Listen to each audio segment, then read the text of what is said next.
Hello and welcome to the July edition of our corporate ESG 5 and 5 podcast, in which we spend 5 minutes exploring the key ESG trends set to shape the market this month and beyond.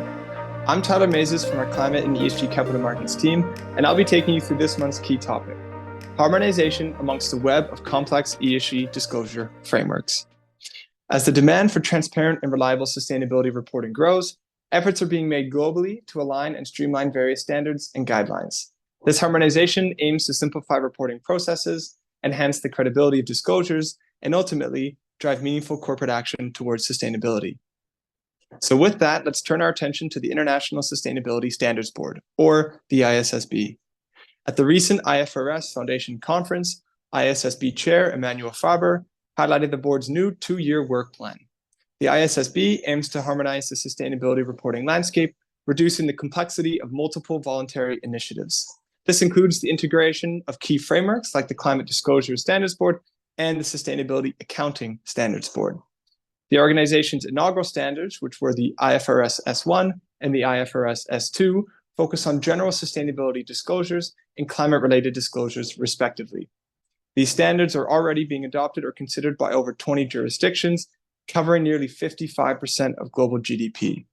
Over the next 2 years, the ISSB will focus on further harmonizing disclosure standards, particularly for transition plans and greenhouse gas emissions, ensuring they meet the needs of investors and the financial markets. And given the use of these standards, this will be a very welcome news by those who have to do the actual reporting. Last year, the Task Force on Nature-Related Financial Disclosures, TNFD, released its long-awaited recommendations, which was met with quite positive feedback from market participants, given the increase in focus on biodiversity and nature from investors. However, it did add to the web of ESG reporting standards.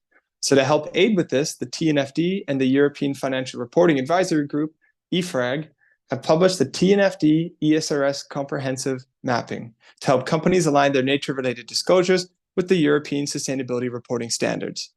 This mapping highlights the high level of commonality between the TNFD's 14 disclosure recommendations and the ESRS requirements.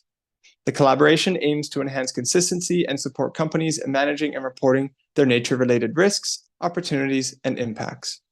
And with the EU's Corporate Sustainability Reporting Directive, CSRD, expanding disclosure requirements to over 50,000 companies, this alignment is a significant step towards more comprehensive and transparent sustainability reporting. And on the topic of more disclosure frameworks, we have news from the ISO, the International Organization for Standardization, who is developing its first international standard on net zero, which is set to launch at COP30 in November 2025. This new standard aims to provide clear and robust requirements to guide organizations on their net zero journey, enhancing the credibility of their climate actions and guarding against greenwashing. Thousands of experts from over 170 countries will collaborate on this initiative, ensuring it reflects the latest climate science and global perspectives. The public will also have a chance to contribute during a consultation phase next year. The standard builds on the ISO Net Zero guidelines, which were introduced at COP 2027, and promises to offer independently verified and comprehensive guidance for achieving net zero.